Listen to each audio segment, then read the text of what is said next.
Oh, yeah, welcome back, my friends. It's a show that never ends. With your boy, fastest freaking show in NFL, absolutely anywhere. Corked Stats, John the Gazer up in the chair as always. With my friend and yours, man, I am so happy to have this Legend series going on and to have some people with some actual motion in this industry. When we're talking motion in the ocean, it's my boy, the newest lead NFL analyst for RotoWire, Mr. Theo Gremminger. Follow him up at that. It's two M's. Theo, before you go, 1 second, brother. As someone that's been in these content streets for a while, there's like the revolving door thing. Most companies have trended downwards as far as like reputation and stuff. You have, and it's not to knock RW, but it was kind of, I thought of them as big fantasy. You've slapped a legitimacy on them now. The show is vaulted like into the must listens. There's already people up in the chat already. Look, Sam, right there. Listen to his show every single day. Dude, you have the thing going on. Welcome to the show, Theo. First time. No, tons of respect for you, John, and we've connected so many times over the years. I worked at The Athletic for a while and continue to follow your work. I really appreciate the kind words. Was tough move for me to leave Fantasy Points. I had a really good thing going there, but really an awesome opportunity for me at RotoWire, and that's exactly what I want to do. I don't want to have theoretical content. I'm out there drafting teams. I don't want to waste anybody's time. I want to give you something that can help you win in fantasy. I want to be convicted in my takes, and really appreciate it, and appreciate the people who are listening to shows like every single day. I'm always blown away by how knowledgeable my listeners are and viewers now at two companies, and a lot of people followed me over, and I've been able to reach like sort of a new audience. So yeah, no, really appreciate it, and appreciate those kind words for sure, man. Dude, you're blowing minds because we had people that were kind of casuals, and you've given them like the Matrix treatment, plugging them in, and they come out, they're like, I know Kung Fu. And I'm dead serious. Was so happy. Listen, my people know I'm a massive hater. I'm a massive hater. But there are certain people, when they get up and get straightened out, we are cheering for. I'm dead serious. You're really one of them. You're really one of them. I had Modique in the chair. Everybody I know behind the scenes has such good things to say about you, with also it's a little bit rare in fantasy football content, man. You know the deal. But we don't pull no punches here. This is a place for real honesty. We're in the trust tree. All right, Theo, let's get into the thing. Enough of that shit, right? All right. I wanted to talk about roster construction because I'm having legends. It was Overzet for best ball. It was Modica for high stakes. You're like the redraft guy. So I want to stick to I don't want to say the standard casual, but think like one QB, standard PPR, even if it's 3 wide receivers. But like where I had Modica, and this what blows people's minds, you're the first person to call out expired ADP. Modica pants me like 3 different times because the high stakes ADP is so different. So maybe just to that first, like, how do you move back and forth before we get started? Like, is it all different ranks? Is it just kind of being so comfortable through repetition? So I think that it's sort of the underdog effect. I think if you're an underdog player, even though and DraftKings offering really strong stuff out there too. I just say kind of underdog because it's almost like you say you Google something, you look it up. Underdog, it's sort of best ball. That's just how I think about it. Right. Yeah. And for me, it's understanding the way the markets are moving. And I think really the one of the biggest edges that somebody who plays on Sleeper or Yahoo or ESPN or any of those CBSs, paying attention to like sort of the high stakes ADP, it's going to give you a map of what your league's going to be doing in 2-3 weeks. The NFFC drafters are so far ahead of the game. You talk about Matt Modica, Chris Vaccaro, Nelson Sousa, all of those guys, and I'm certainly drafting over there, maybe not quite at the volume of those guys. I'm also doing a ton of FFPC, but understanding where the market is moving is going to help you get prepared for your home league draft. We don't want to be slaves to ADP. We don't want to say, oh, this guy, I'm getting 3 delta points difference. Therefore I must take him here. We're not accountants here at the show. We're fantasy managers. But I think ADP provides you a map that you could end up getting 2 players you really like and walk away with them just understanding that. So for me, the NFFC ADP is free. You can go over to NFFC and you can just kind of look at where their ADP is, pick a specific source, usually the online championship. That's like the most commonly drafted team. FFPC, you pay for it over Fantasy Mojo. But if you don't want to do either of those, you could just download Underdog and sort of look at like where the markets are moving. You hear some of these content creators, and I think that's one of the things where I've been able to sort of gain a following is I don't talk down to anybody. I don't dumb down my content. It's sort of like we're getting here this particular way. And I think one of the reasons is I understand the markets, the way they're moving, the where guys are going to be. And we're not telling you, oh, go draft Dejan Stribling in round 15. He's a smash there, when we know that the high stakes drafters are drafting him in round 11. So I think understanding ADP and understanding really where guys are moving is an edge that's still exploitable against guys in some of your fantasy leagues. Because the information age is here. Even the worst guy in your league can get caught up a little bit quicker than maybe 10 years ago, John. There's no like edge in actually knowing depth charts and stuff like that. So you need to find edges in information. And then like you talked about structural drafting, some of those other things, and understanding, the edges when you're on the clock, who's the edge pick, who's the player that could sort of really, really hit from this level, as opposed to the guy who's going to give you, kind of in your neck of the woods, a single versus a guy who could come out there and hit that triple, hit that home run. Yeah, I love that. I had the little Cheshire Cat smile breaking out because, one, there's very much an overlap with baseball. Same idea. Matt Modica, also part of that conversation. Although I think he's been out of those streets for a little bit, but he was trend-setting for a long time. The idea being, you're kind of following the money, and while they can be overly risky at times, it gives you an idea of where people may go. And also, I just want to go back to one more thing you said. You're a hand-in-the-dirt guy. That's why I love you so much. That's why people gravitate towards you so much. You're also very honest, like you said, but it's important to be doing this. And I think part of this thing of ours, people could smell a fraud now much quicker than they were able to. I'm in betting streets and prop streets along with fantasy. People know who's playing. And back in the days of like expert leagues, free expert leagues, and mock drafting, dude, those are gone. That shit's gone the way of the dodo. No one is interested in that. People care way more about your draft. And even if you're like, yo, man, this psychopath took Malik Neighbors 11th overall, that's what people want to know. Like, what should they be on edge for? Because no ADP really keeps up for it. Real quick again, before we get to the sheet. Nodica Pansky, totally. I was like, hey, what kind of ADP should we be using? He goes, I don't know, last like 3 or 4 days. I was like, holy shit. I was set to like 30 days, and he's not wrong.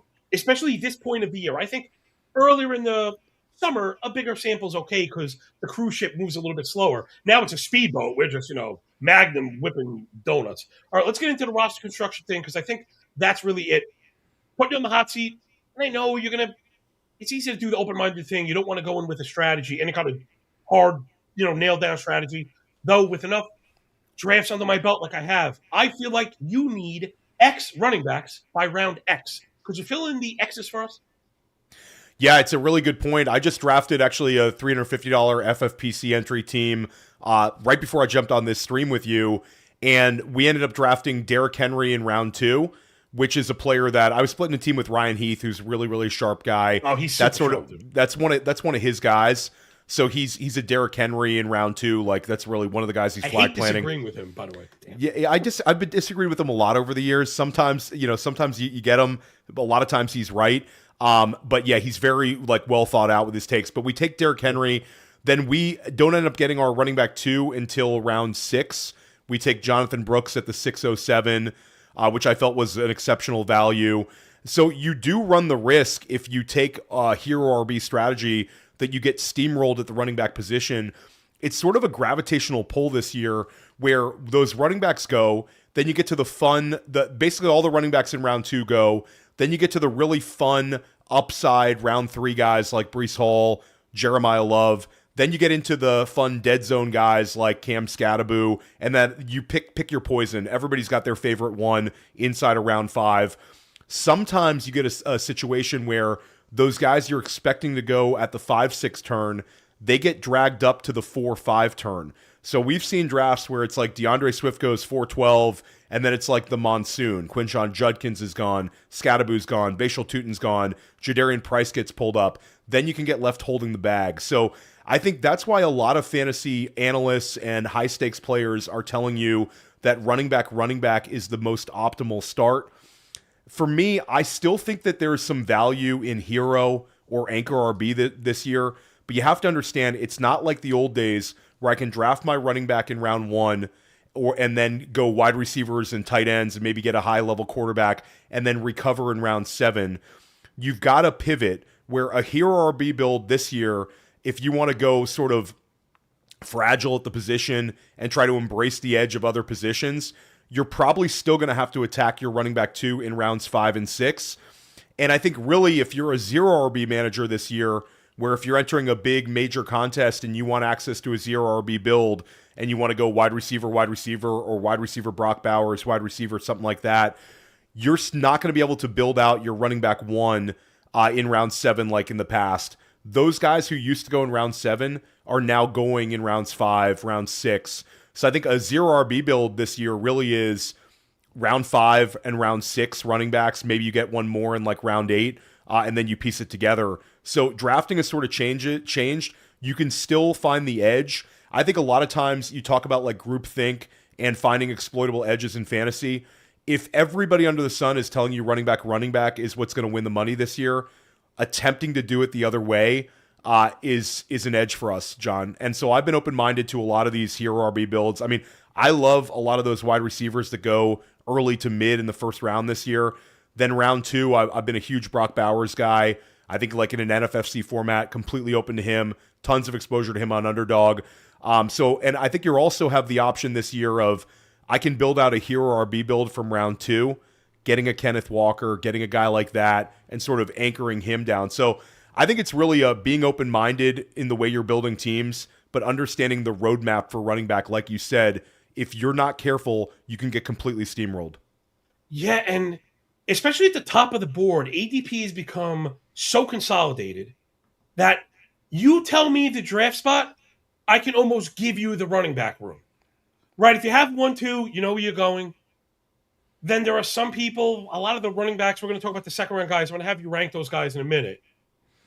If you're in the front end of the first, you're not getting those guys. Then you have to decide if you like Love or Hall, which I kind of do, I think, in the third. Because, again, I end up getting very scared. If you're in the front end, you may not even get the Tootin. You're not going to get Scatabo in the fourth. A lot of times, those guys are gone. And now you feel like you're reaching, which is the thing that I never want to do. I never want to feel like I'm being pressed where I have to overpay. So part of my argument for pushing the running backs up to the 4 is, listen, Ferraris are expensive, right? There's no such thing. Like, you're not paying there's no paying a premium for a Ferrari. They are a premium. So I just kind of capitulate to those high prices because they're at least in line with fair market value. Whereas, I don't know, I kind of like David Montgomery, but you could see where that goes wrong. Yeah, even absolutely. Scatabo with a third mouth eating at that, pie, you can see where that goes wrong. And if you're wrong on your RB1 where you've overpaid, you're probably in a lot of trouble. Maybe not so much a redraft, but now you have to blow your brains out in fab. So let's try and set that foundation. Second round running backs. Again, dude, if I have even like the 11, I'm taking 2 running backs. Give me, Cook and Genty. Give me Ken Walker, Chase Brown. Those are my top 4. You could take it from there. Do you agree with that top 4? Do you like Cook in the first? I certainly do. I'm not getting cute anymore. He's the scorer. They're talking about throwing the ball. I don't know. I want to say I don't care, but give me the high-powered offense with the running backs that eat. Talk to us about the second-round running backs because I don't like the old guys. Now, all of a sudden, we're taking old guys. Guess what, Theo? The more carries you get, the more likely you are to be healthy. No, that's not how it works. I'm not into Barkley. I'm not into Henry. So if you need young guys, you got to get them early. I don't know. I'm worried about Hampton. Yeah, second-round running backs. I'm with you. I think there's considerable downside with some of the older guys, and I get it. The appeal of Saquon Barkley is there for a lot of really smart people, but he's a guy that's taken on a lot of tread on the tires. They're also changing some things offensively there this year where it's going to be a lot more of under center. So we have some optimism when it comes to Sean Manny and the offensive coordinator. It couldn't get worse than Nick Patullo, but it's still kind of theoretical with him. For those running backs, I agree with you. James Cook, I have at 8th overall in my PPR rankings. You can get those over RotoWire. Use code Theo20. It's 20% off. And I'm updating them, and I put out FFPC specific stuff out there if you play there, NFFC. But James Cook, I think, has dark horse running back 1 overall potential this year. It's an elite offensive line in Buffalo. We have them ranked as the 4th best offensive line in football. We know James Cook is just this effective weapon there. Over 1,600 rushing yards last year. The touchdowns he scored in consecutive seasons. The guy's a legendary running back in Buffalo already. like right up there with, I mean, really right up there in terms of like the overall stuff with like what OJ Simpson was able to do there. Let's go. Thurman Thomas, I mean, he's like on the Mount Rushmore for Buffalo Bills skill position players already, especially if he has another smash year. And I think that the real mystery box is just how utilized is he going to be in the passing game. John, if we get to 60 catches for James Cook, he could be the running back 1 overall. If we get to 55, I think he's enough of a player that could be running back 3, and running back 3 could still be a massive edge this year considering Jahmyr Gibbs and Bijan Robinson are just so locked in. So I took James Cook at the 12 spot in an FFPC like 2 days ago. I feel like that's a considerable edge. Willing to push him up to like 8 overall. Once you get past like Jackson Smith and Jigba, Amon-Ra St. Brown, I think you could take James Cook. And if you're worried about the tread on the tires for Christian McCaffrey, and you think that the wheels could fall out for McCaffrey based on all the volume he took last year, then I think there's a real option to take James Cook ahead of McCaffrey this year. Yep. So I'm there with you. When we look at the other guys, Genty, I think the pass catching role in that offense makes his floor really high. And I think Clint Kubiak is really up there. I had Ryan Paganetti on my show, and Ryan Paganetti was like one of the leading analytical guys in the NFL, worked for Pete Carroll last year. He was on the Eagles Super Bowl team. Really, Ryan Paganetti, if you're not following him, like really sharp guy. It's kind of like what he didn't say with Ashton Genty gave me a little bit of pause, where I feel like he's not overwhelmed by Genty, the talent there, which made me a little bit pause, but I do think we can kind of break ties there with Kubiak. Kubiak is so good at scheming running backs. We know last year, Kenneth Walker and Zach Charbonnet combined for 19 touchdowns. The year before, Alvin Kamara was a huge ADP hit in New Orleans for him. So I think he's fine. Walker I have next. Then I have Chase Brown. Then let me actually pull it up, make sure I'm not misspeaking. Go. This is not very popular. To have those guys ahead of Hampton, I feel like I don't want to say you and I are on an island, but I don't think that's the popular choice there.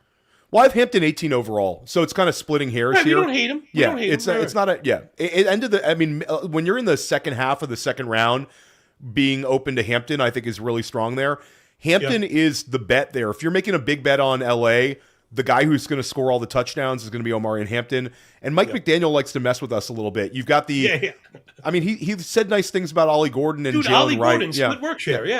Yeah. So it's again, I think McDaniel gets a kick out of keeping people on their toes, and I think there's something to that. It's like the Shanahan tree, where those guys kind of lie. They just like to lie. They like to mess with people, and I think they get a kick out of messing with the media, messing with fantasy managers, all that stuff. So open-minded to Hampton. I certainly prefer Hampton to like those 2 older running backs we talked about. But I've mixed in Hampton at like 13 overall. I feel like you lose a little bit of an edge when you take them like at that 1-2 turn, but back half of the second round, perfectly fine. Omarion Hampton was one of my guys coming out. Anybody who follows my dynasty work, like our bags are packed with Omarion Hampton shares. In redraft, I'd rather go with some of these other guys. And Achane. Achane's the one where people want to fight you for it, but Achane I still have at 16 overall, right ahead of Hampton. I'm sort of on an island here. There's some really smart people pushing Achane down to like 25, but Achane averaged 20.5 points per game last year. Yeah, 20.5 points per game last year. He is one of the only 2 running backs in football that I think is the best bet to lead his team in targets and catches without an injury. So Achane, and also I think playing next to a hypermobile quarterback like Malik Willis could help Achane with some explosive runs. So I'm still open-minded to him, but Chase Brown, really strong value. Kenneth Walker, massively strong value. I think that could be the year for him. So I think all those guys are pretty interesting players. Yeah, Achane as the consolation prize. So again, I said, depending on your slot, I could show you the running back room. If you're in the middle of the first and you take one of the wideouts that you love so much, there's no reason to not love Amon-Ra or to love JSN if he falls a little bit. Let's say at the 6, right at the 6, Amon-Ra Achane becomes a very kind of popular pair. Passing on him, you may miss on that Love Hall thing in the 3rd. I'm not really into Javonte. I'm not really into Bucky. It's too early for those guys. Now, all of a sudden, I'm backpedaling. So that's why I've been saying my X running back in X rounds is I got to have one in the first 3. Because if I'm worried about Achane, don't be too worried about Achane. We have, like, just buried Malik Willis. You know what it is? It's the stank. We should all be blaming Justin Fields for this, right? He was just so terrible that we've decided Anthony Richardson too. We're not doing this anymore. Guys, we're not doing it. However, I don't think Justin Fields or Anthony Richardson ever put up a two, even I know 2 games is small, but even a 2 game passing sample that we got from Malik Willis. I know that the environments are different, but there is a much bigger non-zero chance than the market is like a starting here. That Malik Willis is a baller, and maybe Theo, they're going to say we're going to be running RPO ball skill stuff, forcing the defense to make decisions, to sacrifice on Willis, and maybe take an eye off Achane, where you could see both these guys totally thrive. I think we bury like ideas in our head that we shouldn't. I want to skip past a few of the heads up questions that I had for you because I kind of covered them with Modique, and we're under the gun with time. You mentioned John Brooks. He's like the hottest ticket right now. Gosh, here I was like, I don't know if I want to pay that 110 price anymore, Theo. Well, that's out the window. I'm not sure if it was you or another high stakes player said they saw him go as early as like the 5th or the 6th. Yeah, I'm not going to speak for the irrational exuberance. Can you put even a 90th percentile volume projection on him? Like, what does even the most lofty projection look like? Because inside of pick 90, it's kind of lost me. Maybe I'm wrong. Where do you think we're jumping the shark? How far can we take the volume? I mean, I think he's comfortably inside of the 6th round for me. I had him in my targets list with the article I dropped over at RotoWire for the FFPC, and I had him at the time as a 7th round target. I got to rewrite that one because I'm very comfortable taking him inside of round 6. Talk about what's the ceiling outcome. I think we look at what Dave Canales has been able to do the last couple years at the running back position. Last year, Rico Dowdle on that short sample size gave you like week winning numbers, multiple weeks, was a huge ADP win. The year before that, Chuba Hubbard was a massive ADP win where the team was limited and they really embraced Chuba Hubbard in like this high volume role. Chuba Hubbard, for his limitations as a player, produced like a 15 point per game season for us, was right outside of RB1 land. Then we go back to Tampa Bay, the Rachaad White year, where Rachaad White was like going in the 6th, 7th round, similar to where Brooks was, top 6 scorer that year. Jonathan Brooks is a top-notch pass catcher, and I think that really helps us. It's the balance that he has. You look at what he was able to do at Texas, his yards per carry numbers were very similar to Bijan Robinson.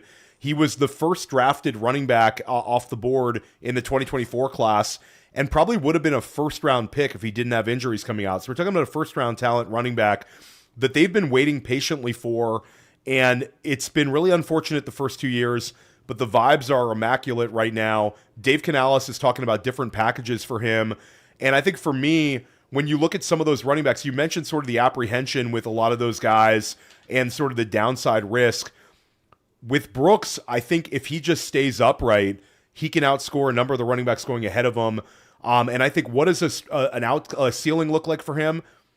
Similar to what Chuba had 2 years ago. I think 15.5 points per game, but a lot of catches. And I think that's sort of what props him up. So for me, Jonathan Brooks is a really fun running back 3 if you've gone running back and you take him for your flex.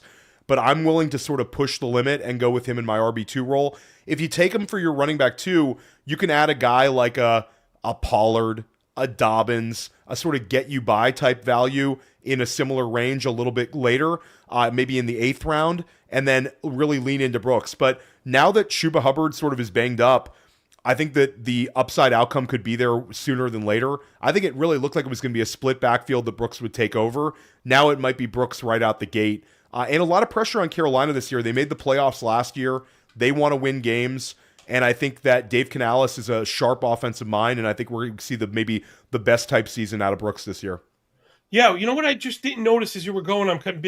I just revamped my whole data suite, and I didn't realize Bryce Young had a 19% target share to running backs.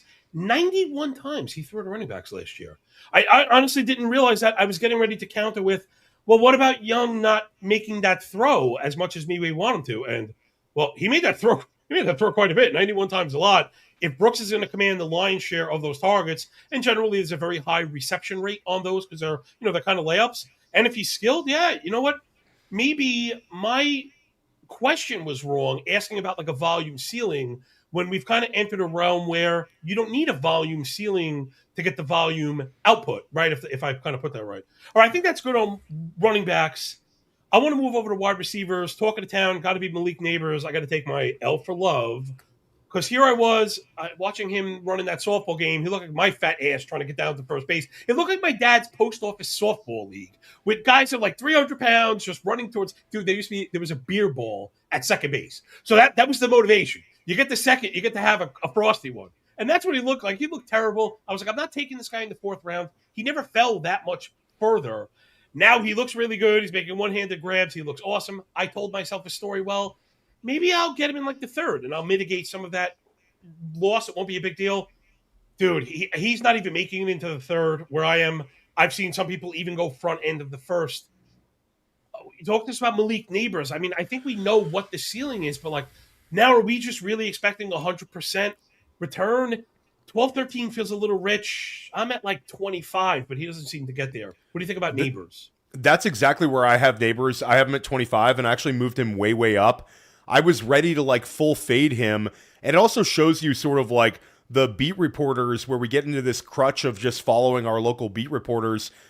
Jordan Renan does a great job and he's sort of caught up here, but I think it was like a very cryptic. They didn't anticipate him playing, and Isaiah Likely is going to lead the team in targets. Like we're very lucky, you know, for those of us in the New York area that we have a ton of beat reporters covering the Jets and the Giants. Maybe we get more information than some teams, but once in a while, if that the person gets it wrong, it can get us in trouble. And Malik Neighbors, you know, falling to the fifth round, that could be something that really influences overall outcomes in some of these contests. For me, I moved Neighbors up to 25. I'm willing to take him a little bit earlier, but I'm a high volume drafter. I want to see us get to the end of preseason, and I want to see Malik Neighbors targeted to go in week one before I really, really move him up. But hey, if he's ready to go in week one, early second round, I think is where we got to consider him. When we talk about guys like Drake London, guys like A.J. Brown, I think Malik Neighbors would be right along with him. I think by the time we get to Vegas and New York City live drafts and high stakes, Malik Neighbors might be at the 1-2 turn. Now, talking to some of these injury experts, they understand, like, when you look at Malik Neighbors out on the field cutting and moving, he looks like Malik Neighbors. But it's, can he hold up on an NFL Sunday? The chance of regression with injuries, that sort of thing needs to weigh on you a little bit. Whereas you have some of these other options at wide receiver maybe around later where the guys are fully healthy and they're locked in.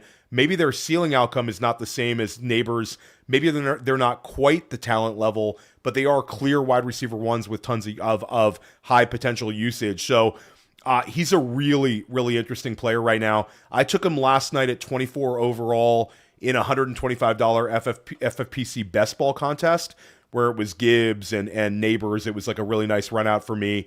And I think where we have him ranked, John, is about appropriate before we start getting like sort of a little bit ahead of ourselves. Be willing to move him up, but let's see how these next couple of weeks go. They might come out and say, we want to be cautious with this. He's not going to play week one and week two. And the thing about keeping him off the PUP list, it's the ability for him to work out with a team too. We got to always keep that in the back of our mind. So, but hey man, it's really hard to look at these clips coming out of Giants camp and not want to draft the hell out of Malik Neighbors. Yeah, obviously. I've been doing like a desperation grab. One place he is still falling a little bit are in like survival leagues. There's a lot of these going on right now. These like eliminator, some sites are called eliminators, some sites are called survivors, which I think are actually, it's a really kind of a cool idea, and you going to end up with some cool sweats. In those, because I guess there's a perception he might not hit the ground running. I mean, even if you think he's only getting 60% of the routes, it's hard to take him at that point because you can get knocked out in week one. And it's like, oh, great. I got, Malik Neighbors on my team that's out of this tournament already. So there I've been trying to get him. If he's in like the third or he falls to the fourth, that's when I'm kind of making the snap shot at him with the idea I'm going to try and bolster with some, I don't know. I feel like there's a lot of every down wideouts kind of late in drafts. You know what? Let's fast forward to the back because I had that question anyway. The third round wideouts, everyone's talking about it. I don't think there's a right answer. Zane, Devonta, and Ladd, I don't think there is a right answer yet. I think you're going to roll the dice and you're going to get lucky or not.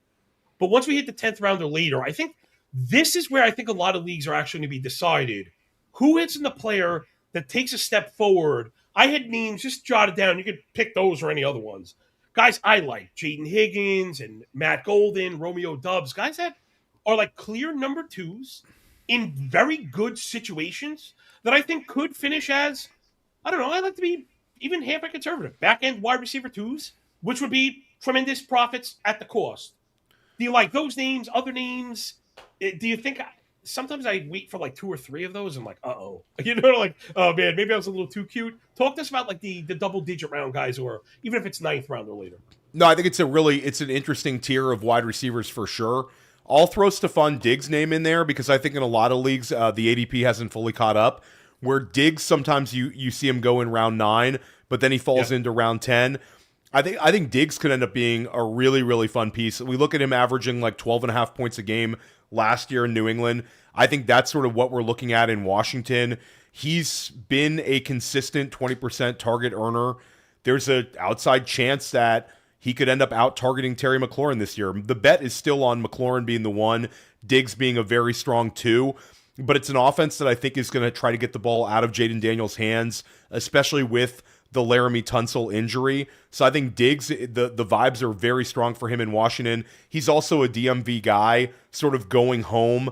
He played high school football very close to, and college football for that matter, at Maryland, very close to where the Commanders play. So I think Diggs is a super interesting one.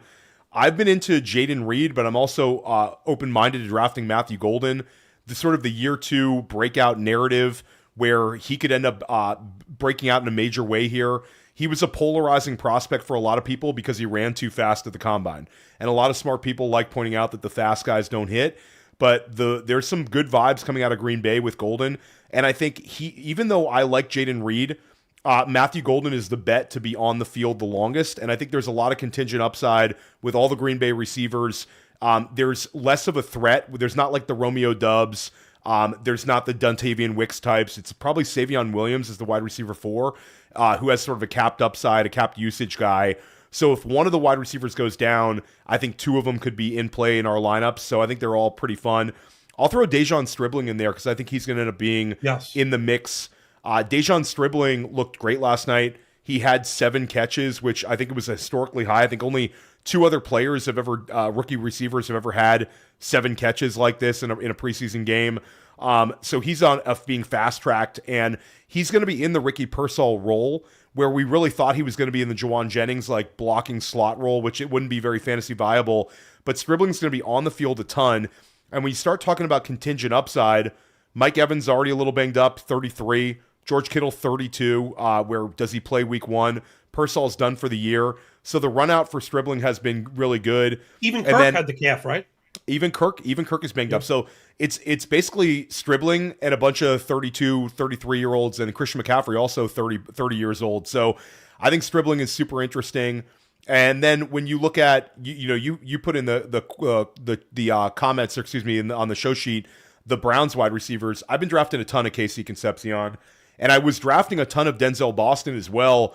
Boston was like an automatic pick for me in round 15, round 16. Now both of those guys are basically going side by side. The vibes with Boston are fantastic, but I do think Casey Concepcion is the best bet if one of the two is going to return value this year.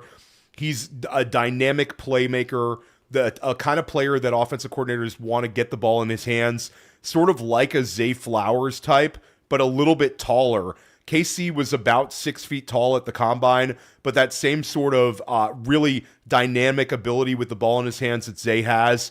And we saw how Zay Flowers was able to thrive under Todd Monken. Now Monken sort of has that kind of player. But both of those Browns wide receivers are going to be on the field a ton. All the beat reporters are saying that they're far and away ahead of Jerry Jeudy right now. And Isaiah Bond probably the in the mix with Jeudy for like the wide receiver 3. So I think Casey Concepcion, Diggs, Golden, it's a really, really fun group. And then there's probably a pretty significant drop-off after those guys. Yeah. And I'll add one more guy, John. One more guy go, that's go. interesting. A little bit later, I think Rashid Shaheed's going to have a really strong role this year. Took the words out of my mouth. Yeah. There we go. I worry about the Shaheed, pass volume a little bit, but yeah, he's very talented. Yeah, I mean, he's probably the bet to be the number 2 target. And when we look at Shaheed, how he was able to thrive next to Chris Olave on some pretty basic offenses in New Orleans, we saw how he was able to thrive with Kubiak there, but also in previous years, the sample sizes were kind of small for Shaheed, but They traded a third round pick for him. They re-signed him in free agency. We saw him producing at a wide receiver 3 level to start out last year before he was traded, sort of in our lineups in fantasy when he was on New Orleans. Now they've had an offseason for like rational coaching to come in. They've been talking up AJ Barner. And they've talking up Arroyo, but the best bet to be the number 2 pass catcher on the team is Shaheed. And if you look at a backfield being led by Jadarian Price, probably slightly fewer running back targets this year in Seattle. I think a lot's going to go through to the wide receiver room. Shout out to Steve in the chat. Jalen Coker, also an interesting player in this range. It's kind of a fun range. And John, every year we get guys coming out of this range that end up being fantasy viable. So I think a lot of people get to these double-digit rounds and they're like, okay, I'm going to draft all the handcuff running backs. But passing up, and I'll say this: Steve plays with Dave Hubbard, who's one of the best to ever do it in high stakes. This was a Dave Hubbard one. Steve, you can correct me if I'm wrong on this one. Never draft a part-time running back over a full-time wide receiver. It's a hard one to take. But Dave, I think that was a Dave one. I used to draft teams with Billy Muzio, and Billy Muzio would always kind of quote Dave on that one. But it's really a great way to play it. A lot of times we chase the running backs with contingent upside, but you might be passing up on a potential top 30 scorer at wide receiver, a guy who can help you week in, week out. So I'm all about drafting these high-end handcuffs, but not to the detriment that I'm going to pass up on a guy like a Casey Concepcion or Stephon Diggs. Yeah, I want to highlight the Diggs stuff really quick. I have it up on the board. And the reason I do it is I'm just trying to beat it into my head that, yes, he was one of my most rostered players this entire summer because I knew anywhere outside of pick 130, he was going to sign. He's already healthy. He was going to go somewhere that wanted him and be productive. And yet now I'm having trouble with the new price because I had the old price. You know, you're famously always saying today's price. Yesterday's price is not today's price. Exactly, boo, baby. So hold on. Look at Diggs. And now the real confusion for me, Theo, was New England brought in Diggs off the knee injury, understanding it would be kind of a slow go and that they were probably going to kind of weave him into the offense the best they could. Stephon Diggs scored a half of a fantasy point per route. He earned 102 targets on 418 routes. This is crazy. 24.5 target per route, almost 2.5 yards per route. He got a first down every 8.2 routes run. I mean, and then the man and zone splits, which I just added this year. I mean, this is crazy. 2.4 yards per route for a zone, 2.6 against man. Almost a full point per target against man, more than a half a point per target for a zone, and at least like a 15% success rate against both. But I was here thinking that New England brought him in, again, thinking they'd walk him along, knowing Drake May had a chance to compete for an MVP. They hit on that. But it wasn't to build off the chemistry and continuity of a winning team. So, like, that makes me worried. Like, maybe Diggs really is that bad of a guy. No one wants him around their sisters and girlfriends. We all kind of saw that video. But yeah, he should be great where he is. I'm trying to bring myself to drafting him because again, I knew the price was going to move. I shouldn't be shocked. All right, let's move into the onesies really quick. We only have a few minutes, so it's really just let's stay with macro strat. Again, I really appreciate your work. No, it's I really appreciate you having me on, John. Sent you that one follower, bro. Don't forget me. There you go. Don't forget. There you go. Yeah. That 1 millionth one follower. That was me. That's for me, bro. Checks in the mail, John. The check's in the mail. Yo, what's a Twitter follower worth nowadays? That's right. That's right. All right, quarterbacks. The question is pretty simple: to Josh Allen or not to Josh Allen? That is the question because even Lamar has fallen back to the pack. I've been telling people, for the first time, and I wonder if you agree with this. For the first time, I feel like quarterback ranks are not a reflection of how we rank quarterbacks, more so of it's just wherever that pass catcher has gone. Granted, Lamar is generally first. But for a long time, Caleb was the first quarterback off the board. Do we think it's because Caleb's going to score the most points? Or because Luther Burden and Loveland were already off the board? You see what I'm saying? Now with A.J. Brown is going to the May draft or Chase, Jamar Chase to Burrows and all that. So to Josh Allen or not to Josh Allen? That is the question. Yeah, it's a really tough conversation, and I think what you're talking about, like a lot of it's, again, the underdog effect, where people get like so into the notion of quarterbacks get steamed up here, everybody sees where they're going on underdog, they start doing their initial rankings, and it's sort of like that, but a lot of that's influenced by you're trying to win $1 million or more in a major contest and you want to have these stacks. In your home league, it's not necessarily as important. You're trying to beat 11 other people for most of you. Some of you guys are trying to beat 9 other people in like 10-man leagues. So Josh Allen becomes a very interesting conversation because when you want to take Josh Allen is when the edge is gone. The best advice for drafting quarterbacks is draft your quarterback when there's no clear edge at another position that can really help your team win. And this year, sometimes that means a lot of times that means you're drafting your quarterback in the double-digit rounds. And you can build your team out very well doing it that way. Start talking about like exceptional value guys. Dak Prescott falls to the double-digit rounds all the time in these contests. Brock Purdy drops the double-digit rounds. Jared Goff could, and Jared Goff, Purdy is locked in, but Jared Goff could have 40-plus touchdown passes in this offense. He's going even later. The defense might stink, right? The secondary, there's a lot of problems in that secondary. Yeah. And I think that the fact that the crutch of having David Montgomery as the running back too, where David Montgomery made a lot of things work for that offense under Ben Johnson, but it was sort of force-feeding him touches. They don't have that running back two this year. So unless there's a trade for a James Conner or something, I don't see that same sort of role for Pacheco. So I think it's more explosive plays. But I think really with Josh Allen is Josh Allen just staring at you in the face in the third and the fourth round. If you draft the rest of your team well, you can draft him there and overcome it. But you are passing up on potential running back ones and wide receiver ones and potential wide receivers who could end up being like top 5 scorers of the position this year. And in a lot of leagues, you could be passing up on a Colston Loveland, a Tyler Warren, guys like, depending on tight end premium, Tyler Warren, but in a regular PPR league, Colston Loveland. So you're potentially losing out on league-winning values. And then, like you said, there's going to be quarterbacks rounds later. Today, we drafted Lamar Jackson in the 7th round. I'm not even a massive Lamar Jackson guy, but Ryan and I were sitting there, and he was the edge pick in round 7, and we're like, should we draft Lamar Jackson? And I said, Ryan, who's your guy you want to draft here if it's not Lamar? Chris Godwin. I'm like, the 2 for 2s there where Chris Godwin, is he going to win the league for us?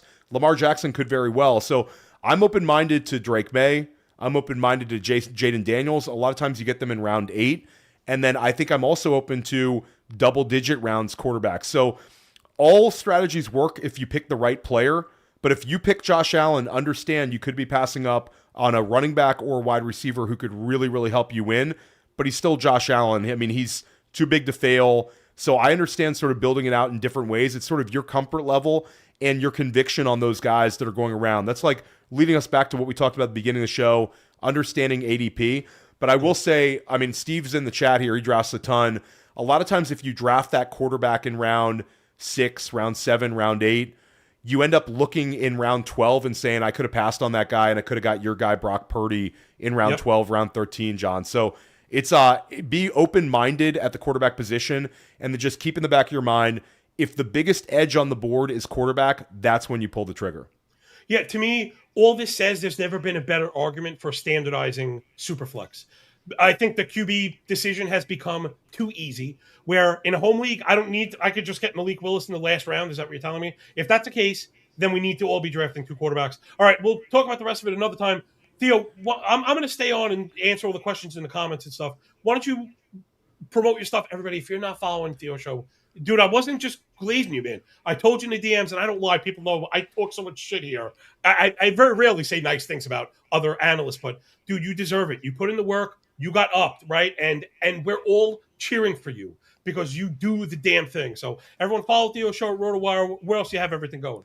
Yeah, no, rotowire.com for all my work, all my rankings. Theo20 gets you 20% off. But if you're watching this on YouTube, just go right over to the YouTube channel. We're doing daily shows that can help you win. And if you want to listen to the podcast, it's RotoWire Fantasy Football with Theo Gremminger, anywhere you get your podcasts. And really do appreciate you having me on, John. It's the high-stakes voices, the fact that the guys with skin in the game consume my work. Like, I don't take that for granted. I really appreciate it. And a lot of respect for what you do. Yeah, man. Take it easy. Enjoy your weekend. Thanks for your time. Again, I'm going to hang on. I'm going to go comb through the comments, talk some more QBs. Theo, you're the GOAT, bro, for a reason. Thanks a lot. We'll talk to you soon. Take care. All right. Okay, everybody. Let me get up in the comments really quick. And run through this stuff. Steve, I want to shout you out. Appreciate you for, again, lending some credence to the show. Josh W., we got Sam in here, ready for football. Heck yeah. Heck yeah. Let's see. Here we go. Question. Who produces the most for week one only? Genty against the Dolphins, Hampton against the Cardinals with a 28 employee team total. Man, I'd probably be leaning to play against the Dolphins if I could. I think Genty has the more clearly defined role. You get all of the pass catching stuff. And I'm probably one of the, lower heads on Hampton. Let's go to the videotape, right? This is what we do. Again, what you're looking at, these are the tools that you get when you sign up to the Substack. It's not just fantasy. These are going to update in real time. You could sort by ADP and team name and player name. It's all sortable and it's all formatted and stuff. All the kind of advanced stats that we're looking for. Hold on, let me sort by ADP, and that'll bring those guys together, right? So we got Hampton. I'm going to pull Hampton up next to Genty so we can look at them next to each other. Now, Hampton, we know, was banged up, but I don't think it really changes the, efficiency stuff. And Hampton was very strong. Hampton had a positive or right around neutral EPA per rush where Genty didn't. But we're hoping that, the addition of Linderbaum and kind of bringing back Colton Miller on the offensive line, again, with Kubiak at the helm, is going to boost Genty up to it. My problem, and I guess it's both of them, are the negative attempt rates, right? That's 0, let's call it equal or less than 0 yards, right? And how many times they're coming down behind the line of scrimmage. Both of these guys were really big perpetrators of that. Perpetrators? I don't know. Whatever. Hold on. Oh, I missed my sound effects. I try not to do it with people on too much. Yo, thanks, DG, for the subscription, man. If you're at the baseball, we're doing that also. But to me, it's the volume stuff, right? I was getting it volume. Now on the board, you can see we're going to go past receiving totals where I think, Genty does kind of stick out. 15% of the team target share, more than 4 targets per game, more than 20% target per route run, right out a yard per route run. You got to love all that. We love a little bit of A-dot with those throws, but I think it's okay because also that could come. But against the touches, Genty was at 19 touches a game, had 84% of the running back touches, more than 1,300 scrimmage yards, and 29% of the team's scrimmage yards. So I think right off the bat, I want to play safe. I want to go volume. I'd be going with Genty. That's where I have him ranked in fantasy, and I think that's where I'm going out of the box. The return of Slater and all to the line in LA, along with the addition of Mike McDaniel, is certainly a little bit worrisome. However, man, everybody's in love with Keaton Mitchell, and I think he's more of like a weapon type, right? Joker type. But you still, regardless, have to carve out, what is it? Is it 8 touches a game? Is it 10? Could it be 12? And what about Kamani Vidal? I know people don't really want to hear it. I'm going to go back to the team stuff. I like to sort, in case anyone's looking to get some little tricks here, because I know I get some boomers signing up. If you sort highest to lowest by touches, and then sort A to Z by team name, it will hold the touches. Sorry, I meant to be showing you this. It'll hold the touches and then sort by alphabetically. So what you'll essentially have is, right, every team's touch order, in order. So let's look at Vidal. And I know, he came in to that backup role when Hampton was down. However, I have the game log right here also. And once they were both together, you never really got a ceiling game from Hampton, if I'm not mistaken. So let's say Hampton returned in week 14, and Vidal immediately tied him in touches, 15-15, 13-2 for Hampton, 14-1. Then it was 16-13, Hampton to Vidal, 17-5 to get a little bit of that blowout because Vidal got hurt, right? Misses a game. Then comes back. Week 19, it was Vidal's show in the high leverage spot in the playoffs. So, again, is it possible that, Hampton usurps the work, maximizes the talent, boxes out Mitchell, takes advantage of the line and the new coordinator to take this step forward and pay off the big draft price? Yeah, of course. But it feels like we're asking for a lot there. Where Genty, it's his game. I know people. I hope Genty falls because whatever Washington had a big preseason run. Nobody cares about that stuff. Doesn't matter. Be custom up in there. What's going on, my man? Did you see the 49ers receiver last night? Yeah, that was Stribling that Theo was talking about. And I want to. How about a little hat tip for ignorance? Right. Ignorance is bliss. I try not to obsess over prospect analysis. I leave that to the experts. Why? Because even the experts get the majority of it wrong. What the fuck am I going to add to the conversation? Very little. So what you should be doing, if you're like me, knuckle-dragging idiot, go by the archetype and the profile plus the cost. Simple enough. Generally keeps me off of really expensive rookies. Bijan rookie year. Genty I got talked into a little bit later, but mostly avoided him. Chasing volume. And those kind of stung you. Genty didn't lose it for you, but you certainly didn't get what you thought. Just feels that way across the board. That rookies generally disappoint at premium costs because every player disappoints at premium costs because you're paying for the breakout. Now, like I was mentioning earlier with Theo, Ferraris are expensive. Those things cost money. Elite products have big price points attached. Are any rookies truly elite? Really, truly elite? My answer is no. People laugh and eye roll this, but you got to know where to stand. You have to know where to fucking stand. And if Jeremiah Love misses out on a lot of touchdowns to Tyler Algier, for example.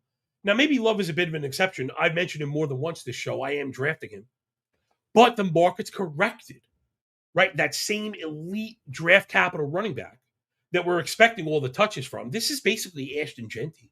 But instead of going number 11, he's going to fucking pick 28 or 30. Pick 28 or 30, you snatch him up. It's totally different. But I've been telling people, because I forget I mentioned it on a stream somewhere, that I'm immediately waiting for Tyler Algier touchdown props to come out. And I got, whoa, you're me. He's not nearly as good as Love. Tyler Algier made a career out of boxing Bijan Robinson out of goal line snaps. Bijan Robinson, last I checked, is on the shortest list of best fucking players on earth. You gotta have the fit for the role. Not to mention, if you're going to beat the crap out of this guy Love up and down the field, you bring in the fresh guy who's really good with short yard success. So be careful overpaying for rookies. I didn't mean to bin Love in there because I think he's fairly priced. If he was going at the 11, we would be talking about him. But to rookies in general, Stribling was going 150, 170, as people are arguing he wasn't worth the draft capital. Yo. This is fucking Kyle Shanahan we're talking about. I am pretty arrogant. And even I don't IKB Kyle Shanahan. I mean, what are we doing here? And it's pick 170. Be different. You said, I don't know. I don't want to pay top 50 overall cost for a guy that might be unproven. Yeah, no shit. That's fine. But that was never the case. And now Stribling is really flying up boards. I have him at pick 130. Here, I can bring those up too. When you roll with the Substack, don't be a cheap bitch your whole life. Support good people doing good work. It's not just baseball over here. I have uploadable, color-coded underdog ranks plus DraftKings ranks. Download the CSV to go right up into La Máquina. 1, 2, 3, kind of easy as pie. I'm staying up on, all the injuries and the movements and stuff. I think it's important that you don't get caught behind the 8 ball. I'm going to leave up the team sheet really quick. I'm very proud of it. I just revamped it. You can see all the macro stuff, point differential, play per game, yard per play, success rate, EPA, all the drive stats as far as efficiency goes, rush stuff, in and out, pass stuff, in and out. I think it's all really helpful. Jamie, good to see you. That's fun. Steve said, wait, was that you? Oh, I lost the comment. Don't let Theo hear me talking smack against the rookies. But I feel that way. I really do. Oh, yeah, it was Steve. Don't let Theo hear you say that. Again, don't let rookie hype. To me, that's what it is. So I'm not going to pay premiums for hype. I want to pay fair prices. I want to be a cheap bitch. Bombas World on me with the Matthew Golden. This, again, feels like a little bit of a leap of faith because we really didn't see it. Let's go to the videotape. Again, these sheets are kind of built for speed. You know, if you're on the clock under the gun in a draft and you only have 90 seconds, you want to be able to, you know, find it really quick and get all the information that you need. I mean, Golden only scored 70 fantasy points. It was really bad. Really, really bad. I mean, the snap share wasn't there. And we're hoping, if that's the argument, that that's been cleared up, right, with the removal of wicks and everything. Here, well, hold on, which, by the way, when I revamped my sheets, I lost some player move updates. How snazzy was that, right, with the auto logo change? Look at me, Mom. So just 48% route participation rate for Golden wasn't great. 44 targets, 29 catches for 361. Now, I have to look at the efficiency stuff in small samples. 17% target per route, 1.36 yards per route. Really not great. You know, no yak to speak of. However, this one you could find on the Twitter streets. There were a couple of throws that Love missed that would have been legit like 85 or 90-yard touchdowns.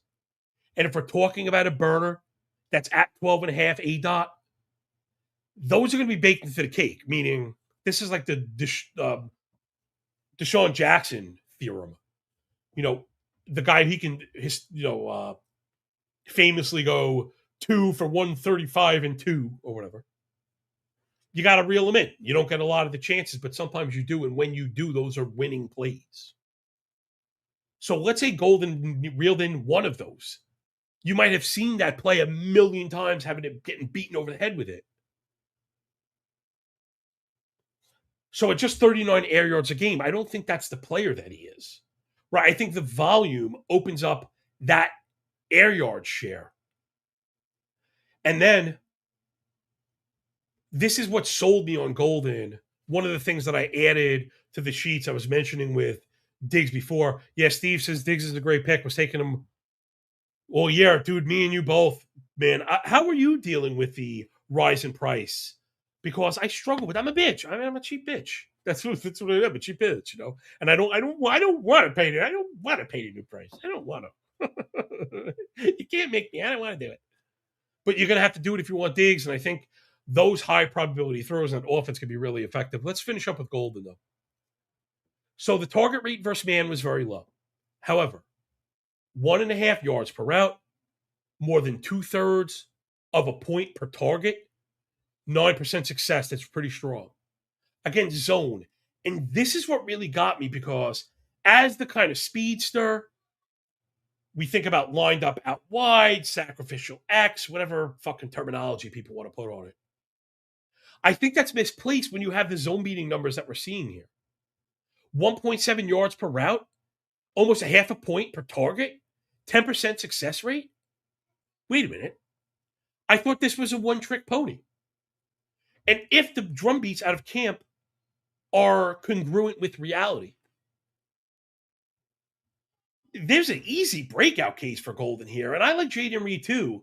He just hasn't shown us that he's a too wide out player yet. Now, if Golden fails, I think it's Reed, but I think Golden's going to get the look. Steve says, I do 400 redrafting. Bro, what? Oh my gosh. What the fuck? Oh my God, that is crazy. Oh man, think about for that shit. Holy crap. I don't know. How do you manage it? Do you have to sacrifice those teams? Like, how do you physically do waivers? That's fucking crazy. Oh. I'll do it with best ball, but best ball doesn't have to be managed. It's a total cop out.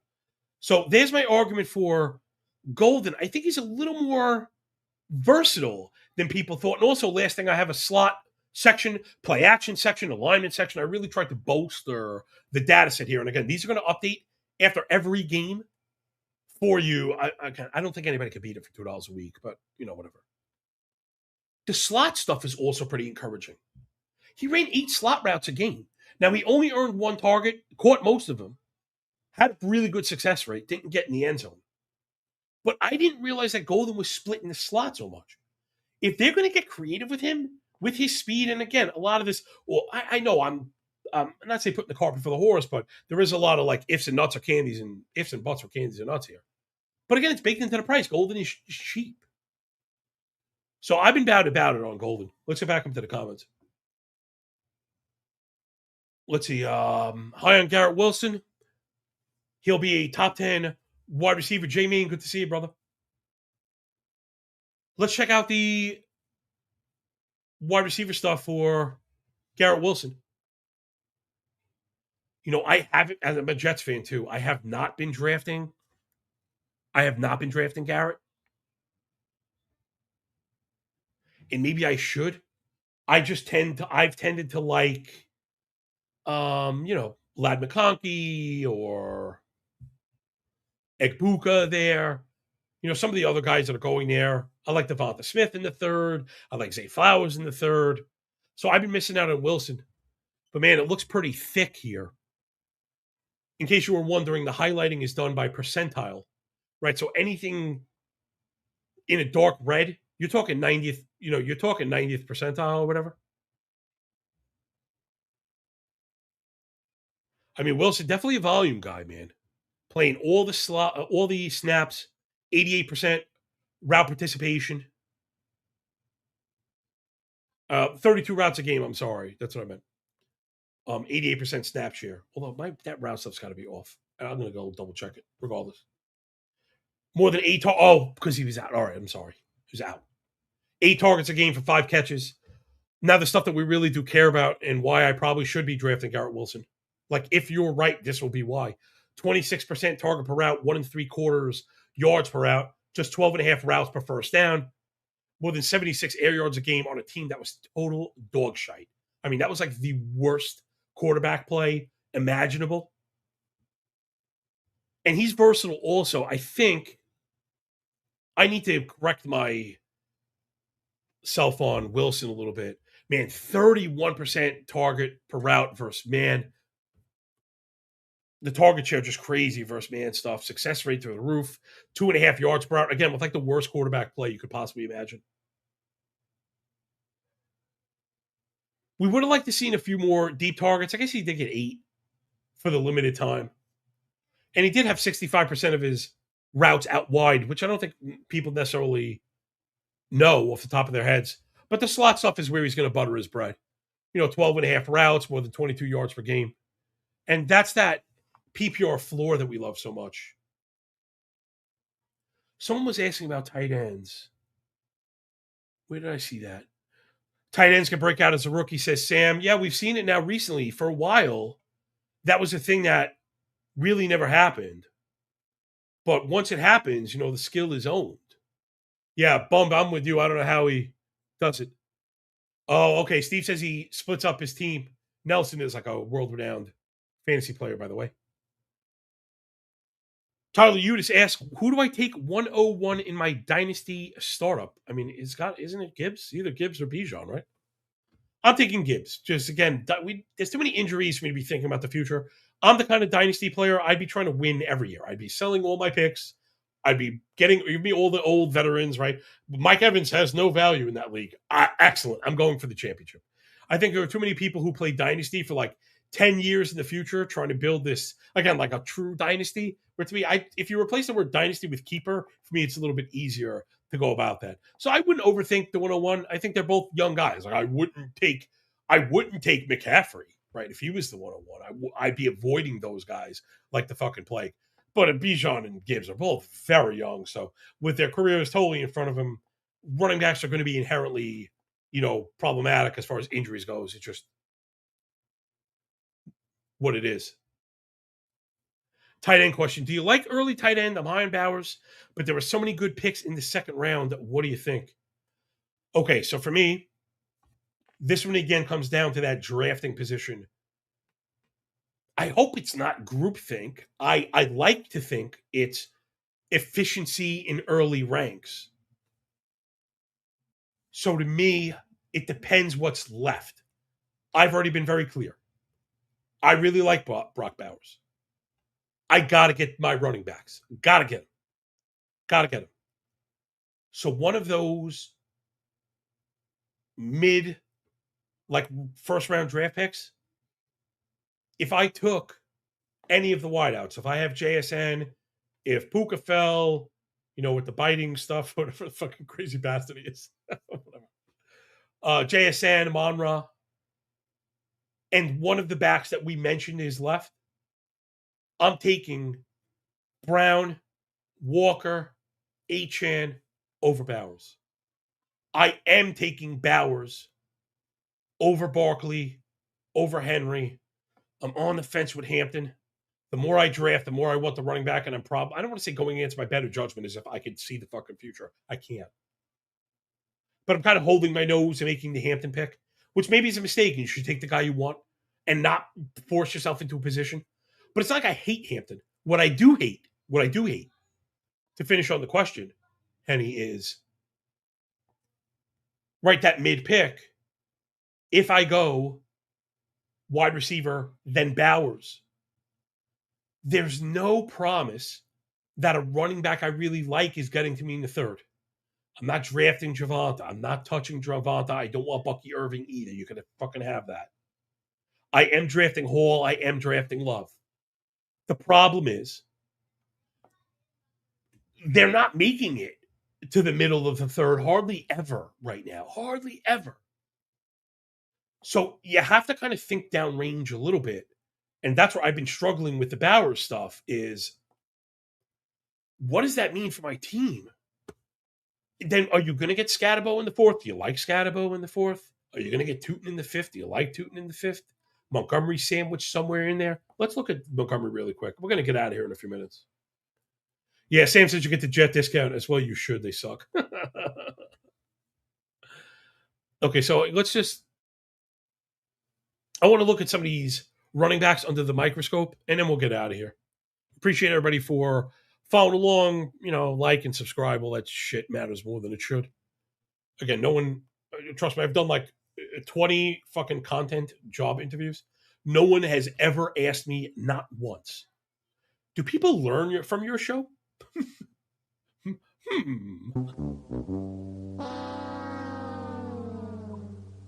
How many followers do you have? Like, how many comments? Whatever. Da da da.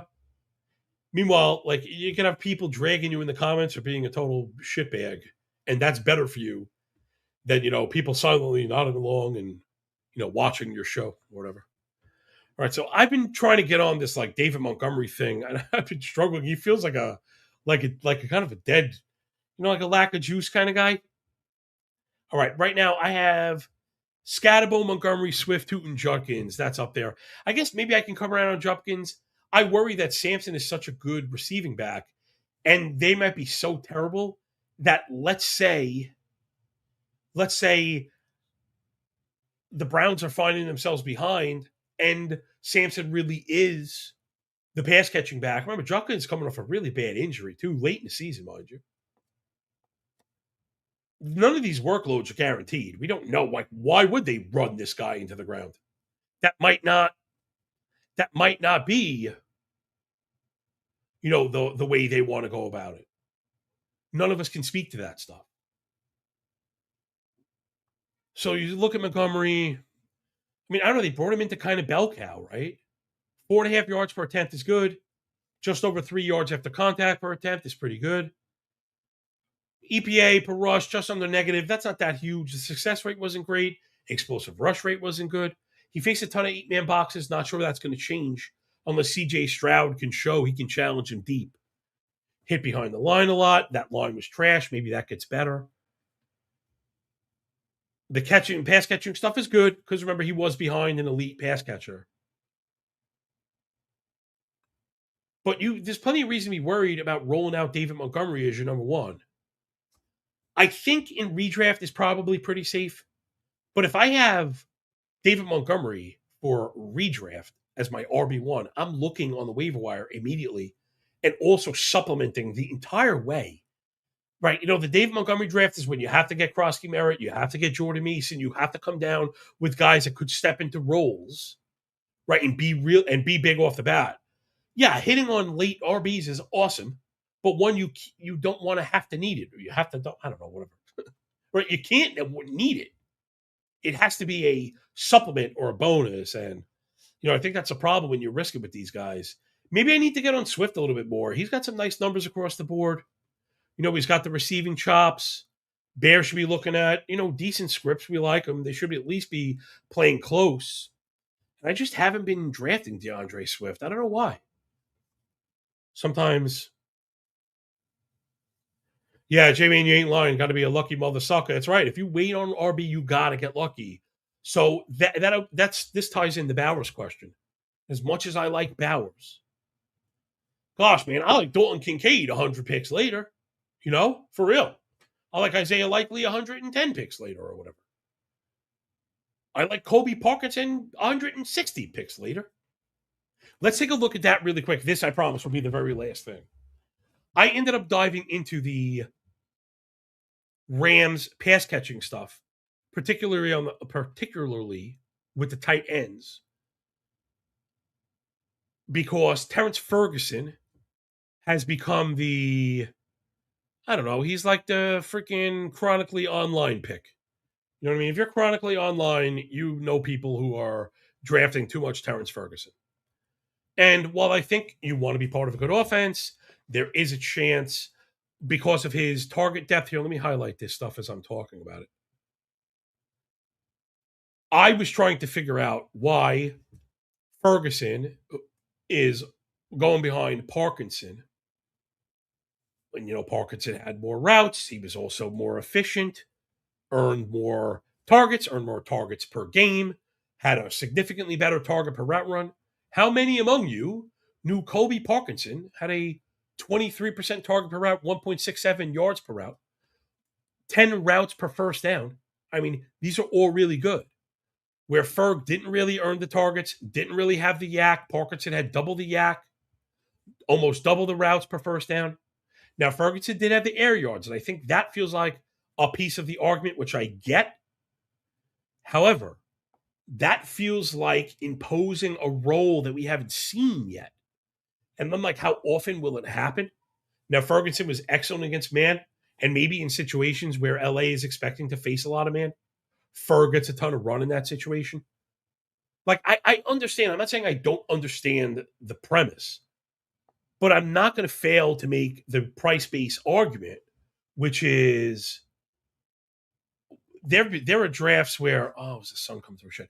There have been drafts where he's going in like the 150s, high 160s, where to me that now you've kind of gone too far, right? Because that's paying like for the breakout that hasn't happened yet. That's what I was mentioning about overpaying for rookies. Jamie says, I can't be the guy taking Bowers around too. No, that's fine. And if I have a running back first, I'm for shit sure I'll take him. That's part of why I'm okay with like Taylor. If I have John Taylor or Ashton Genty in the first, then Leo Bow. Well, maybe not. I don't think I like the double Raider thing. That feels a little too heavy on the Raiders. But if you have Jonathan Taylor, you draft Brock Bowers in the second, which is why you like him. And if Bowers ever falls back to a team that has Gibbs or Bijan, oh fuck yeah. Oh, totally. So again, it's always about pricing and stuff.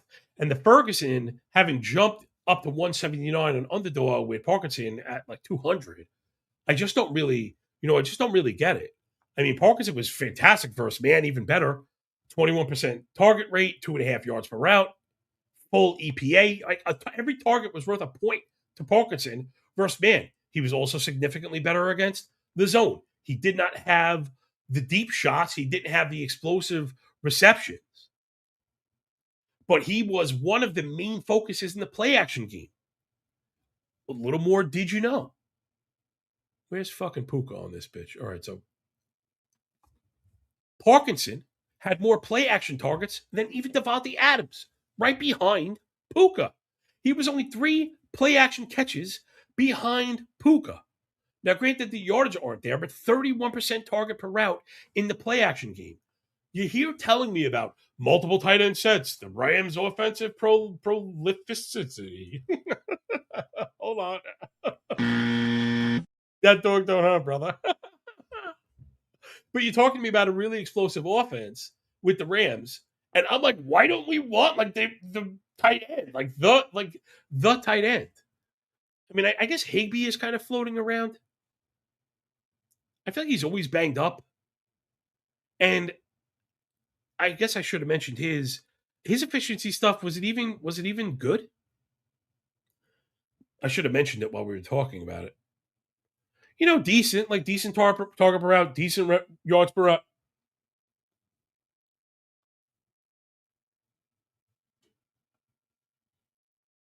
Another kind of inline guy.